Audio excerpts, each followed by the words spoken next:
तो चलिए आज के इस टेस्ट की शुरुआत करते हैं पहले प्रश्न के साथ। पहले प्रश्न में आपको कहा जा रहा है बसंत तिलकम इतस्य छंदशः एकस्मिन् पादे अक्षर संख्या भवति रिक्त स्थानं पूरयेत्। सेकंड ग्रेड संस्कृत में आपके ये प्रश्न पूछा जा चुका है। तो आपको प्रश्न हिंदी में मैं समझा देता हूँ। बसंत तिलकम जो आपके छंद है उसके एक पाद में अक्षरों की संख्या कितनी होती है, ये आपसे प्रश्न पूछा गया है। तो आपके इस प्रश्न का करेक्ट जवाब होगा आपके ऑप्शन नंबर ए, यानी आपके 14। बसंत तिलकम जो आपके छंद होता है उस छंद के एक पाद में आपके कितने अक्षर होते हैं, 14 अक्षर होते हैं। अक्षरों को वर्ण भी कहा जाता है। तो एक पाद में आपके टोटल 14 वर्ण होते हैं और टोटल आपके छंद में आपके 4 पाद होते हैं। और टोटल यदि आपको वर्ण पूछे जाए तो आपके बसंत तिलकम जो आपके छंद होता है उसमें टोटल वर्ण कितने होते हैं, 56 होते हैं। चले बढ़ते हैं अगले प्रश्न की तरफ। यहाँ पे जो आपको दूसरा प्रश्न दिया गया है, ये दूसरा प्रश्न मैंने जब रीट दी थी 2021 में, उसमें ये प्रश्न मैं दे चुका हूँ। आपको इस प्रश्न का उत्तर बिल्कुल सही देना है। तो जल्दी से हम इस प्रश्न को पढ़ लेते हैं। प्रश्न में आपको कहा जा रहा है गावः प्रश्ना मनुजा प्रश्नः देवा प्रश्नः वृत्तदान यज्ञे किम नाम तद्यन मरो स्मृधम विद्या स्मृदो भवता विदेह उपयुक्त पद्यांशे प्रयुक्तस्य छंदशः नाम किम। यानी आपको यहाँ पे जो पद्यांश दिया गया है, इस पद्यांश में छंद कौन सा है, ये आपसे प्रश्न पूछा गया है। तो जल्दी से कमेंट्स करके बताइएगा। देखिएगा सबसे पहले यहाँ पे आप देखोगे, आपको ऑप्शन से भी आप पता कर सकते हो। ऑप्शन में आप देखोगे तो यहाँ पे उपजाति, इंद्रवज्जा, उपेंद्रवज्जा, वंशज। तो यहाँ पे आपको सबसे पहले वर्ण काउंट कर लेने, जिससे आपको पता चल जाएगा इसमें कौन सा छंद है। तो ध्यान से देखो, यहाँ पे वर्ण आप देखोगे 1 2 3 4 5 6 7 8 9 10 और 11। तो यहाँ पे आप देखोगे 11 वर्ण है। तो 11 वर्ण वाले आपके टोटल आपके कितने छंद है, टोटल आपके 3 छंद है। कौन कौन से आपको पता है, इंद्रवज्जा है, उपेंद्रवज्जा है और आपके उपजाति है। ये तीनों आपके छंद है जिसमें आपके कितने वर्ण होते हैं, 11 वर्ण होते हैं। उन्हीं आपके तीनों छंदों में से इस प्रश्न का एक उत्तर होने वाला है। तो आपको मैं पहचान बता देता हूं कि किस प्रकार से आपको पता करना है। तो यहाँ पे देखो, यदि आपको इंद्रवज्जा का पता करना है तो आपको पता है इंद्रवज्जा में प्रथम वर्ण जो होता है वो आपके क्या होता है, गुरु होता है। तो यहाँ पे देखो, क्या इसमें प्रथम वर्ण गुरु है? यहाँ पे बिल्कुल देखिएगा, यहाँ पे गुरु है, यहाँ पे भी गुरु है, यहाँ पे भी गुरु है, यहाँ पे भी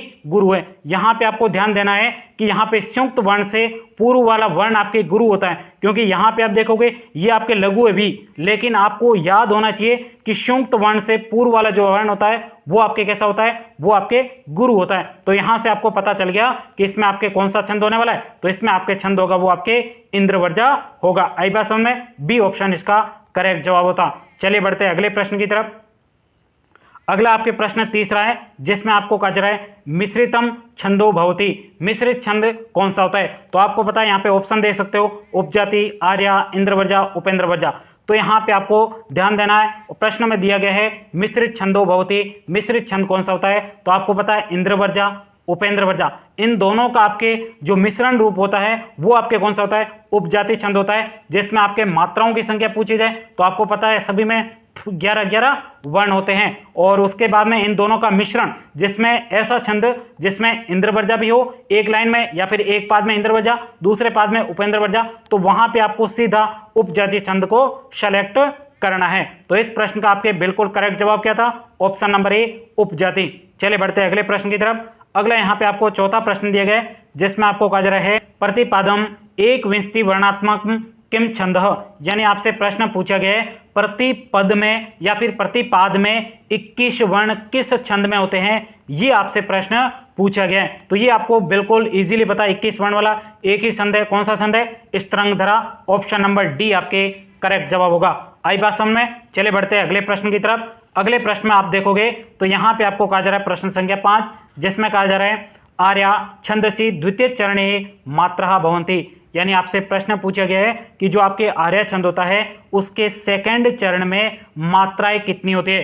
तो आपके इस प्रश्न का बिल्कुल करेक्ट जवाब होगा ऑप्शन नंबर आपके डी, अष्टादश। तो आपको यदि पता नहीं है तो मैं आपको बता दूं, यदि पता भी होगा, वैसे आपको पता है आर्या छंद में पहला और जो आपके तीसरा पाद होता है उसमें आपके मात्राओं की संख्या 12-12 होती है, और जो आपके दूसरा और जो आपके चौथा जो आपके पाद होता है उसमें मात्राओं की संख्या पूछी जाए तो यहाँ पे दूसरे में तो आपके 18 होती है और चौथे में आपके कितनी होती है 15 होती है। इस प्रकार से टोटल यदि आपको आर्य छंद में मात्राओं की संख्या पूछी जाए तो 57 यानी 57 होती है। तो इस प्रश्न का आपके बिल्कुल करेक्ट जवाब था, वो आपके प्रश्न पूछा गया था आर्य छंद के द्वितीय चरण में मात्राओं की संख्या कितनी होती है 18। चलिए बढ़ते हैं अगले प्रश्न की तरफ।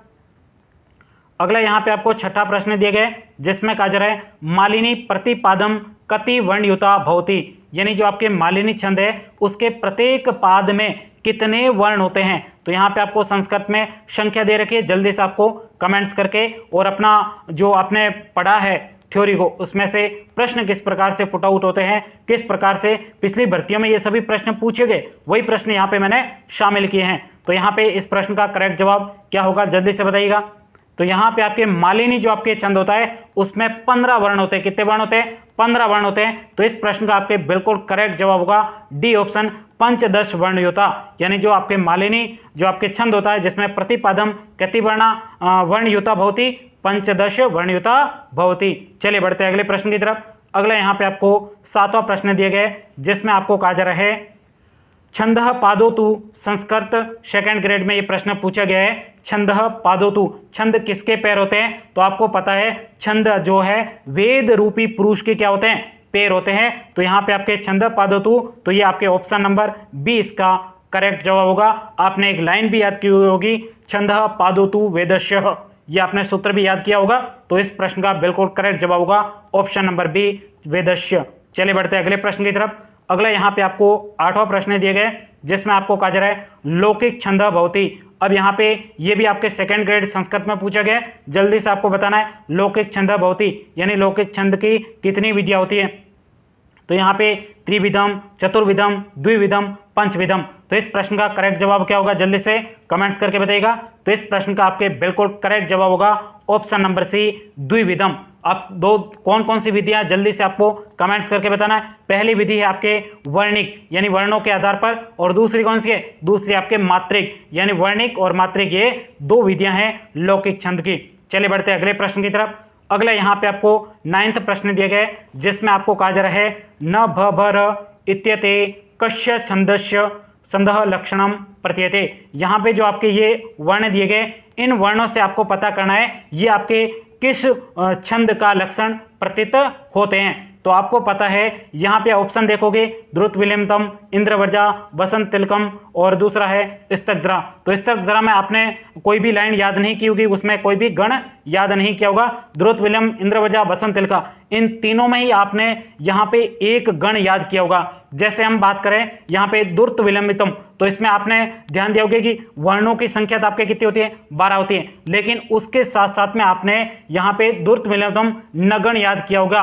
नगण का मतलब नगण याद नहीं किया तो मैं आपको शॉर्ट में बता दूं जल्दी। दुर्त का मतलब जल्दी चलोगे तो कहां पे मिलेंगे स्वर्ग नरक में मिलेंगे। कहां मिलेंगे नरक में मिलेंगे। तो नरक से आपके याद कर लेना है नगण। नरक में मतलब क्या हो जाएगा सभी आपके कैसे हो जाएंगे लघु हो जाएंगे। न र क नरक में सभी वर्ण क्या हो जाएंगे लघु हो जाएंगे। तो यहाँ पे दुर्त विलंबितम आपने गण कौन सा याद किया है कौन सा नरक याद किया यानी नगण याद किया है। तो यहाँ पे देखो इसमें भी तीन पहले वाले वर्णों को देखिएगा तीनों ही लघु है। तो यहाँ से आपके पता चल जाता है कि इस प्रश्न का जो आपके ये इसमें कौन सा छंद का लक्षण प्रतीत होता है तो आपके दुर्त विलंबितम का। उसी प्रकार से यदि इंद्रवर्जा का पूछा जाए तो इंद्रवर्जा का आपने याद किया होगा कि इंद्रवर्जा यहाँ पे आपको पता है कितनी मात्राएं थी इंद्रवर्जा में, आपने ध्यान से देखा होगा उसमें तो आपके सिर्फ आपके 11 मात्राएं थी, लेकिन यहाँ पे जो आपके दुर्त विलंबितम है इसमें टोटल 12 मात्राएं होती है। और बसंत तिलकम इसमें भी आपने देखा होगा बसंत तिलकम में आपके कितनी मात्राएं होती है तो इसमें आपके 14 मात्राएं होती है। और स्तग्धरा में आपने पता कितनी होती है 21 मात्राएं होती हैं। तो इस प्रश्न का आपके बिल्कुल करेक्ट जवाब होगा वो होगा आपके यहाँ पे ऑप्शन नंबर ए दुर्त विलंबितम। चलिए बढ़ते हैं अगले प्रश्न की तरफ। अगले प्रश्न में आपको कहा जा रहा है इंद्रवर्जा छंदसी अंते कति गुरुवर्णा भवंती।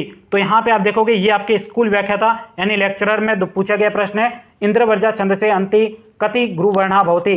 तो आपको याद रखना है इंद्रवर्जा जो आपके छंद होता है उस छंद से वर्णों से पता कर ही सकते हो वैसे आप, लेकिन उसके साथ साथ में यहाँ पे आपने इंद्रवर्जा याद किया था उस समय आपने कहा था कि पहला वर्ण क्या होना चाहिए, गुरु होना चाहिए। ये तो आपने याद कर रखा होगा। इंद्रवर्जा में आपको पता है सभी में 11-11 वर्ण होते हैं, 11 वर्ण वाले 3 आपके छंद होते हैं। कौन कौन सा? इंद्रवर्जा, उपेंद्रवर्जा और उपजाति, ये तीनों 11-11 वर्ण है। तो आपने इनको अंतर करने के लिए आपने इंद्रवर्जा का आपने पता किया होगा कि पहला वर्ण क्या होता है, गुरु होता है। उस प्रकार से उपेंद्रवर्जा का पहला वर्ण क्या होता है, पहला वर्ण लघु होता है। उसी प्रकार से उपजाति में ये दोनों का मिश्रण होता है। अब यहाँ पे इंद्रवर्जा में आपको पूछा गया है अंते कति गुरु वर्णा भवति, तो आपको याद रखना है यहाँ पे इंद्रवर्जा के अंत में 2 गुरु वर्ण होते हैं। कितने गुरु वर्ण होते हैं? 2 गुरु वर्ण होते हैं और शुरुआत में भी 2 गुरु वर्ण होते हैं। बस ये आपको याद रखना है। तो इस प्रश्न का आपके बिल्कुल करेक्ट जवाब होगा ऑप्शन नंबर आपके बी हो जाएगा, जिसमें 2 है वही आपके इस प्रश्न का बिल्कुल करेक्ट जवाब है। चलेगा, बढ़ते हैं अगले प्रश्न की तरफ। अगला यहाँ पे आपके 11वां प्रश्न है जिसमें कहा जा रहा है अधोलिखितेषु अर्ध समृद्धम किम।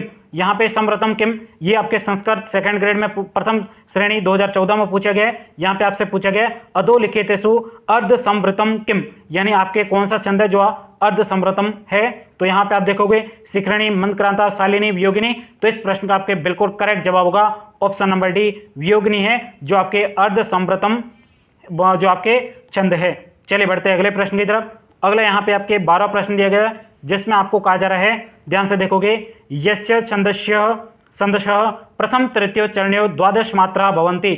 ऐसा कौन सा छंद है जिसके प्रथम और तृतीय चरण में 12-12 मात्राएं होती है। तो इससे पहले मैं आपको समझा भी चुका हूं, जो आपके आर्य छंद होता है उस आर्य छंद में आपने देखा होगा कि यहाँ पे प्रथम और जो आपके द्वितीय होता है उन दोनों ही आपके पादों में 12-12 मात्राएं होती है। कितनी मात्रा होती है? 12-12 मात्राएं होती है। तो इस प्रश्न का आपके बिल्कुल करेक्ट जवाब होगा वो आपके ऑप्शन नंबर सी होने वाला है। चलेगा, बढ़ते हैं अगले प्रश्न की तरफ। अगला यहाँ पे आपके 13वां प्रश्न है जिसमें आपको कहा जा रहा है भुजंग प्रयात छंदसी चतुर्वारम कतमो गणः भवति प्रत्येकस्मिन् चरणे। यहाँ पे आपको कहा जा रहा है जो भुजंग प्रयात छंद है उस भुजंग प्रयात छंद में ऐसा कौन सा गण है जो प्रत्येक चरण में कितने बार आता है? 4-4 बार आता है। तो आपके वो आपके गण है, उस गण का नाम है यगण। कौन सा हो जाएगा? यगण हो जाएगा। शुरुआत में आपने देखा होगा यहाँ पे भुजंग प्रयात आपने ध्यान होना चाहिए कि 12-12 वर्ण वाले 3 छंद है टोटल। तीनों छंद में वंशस्थ भी है,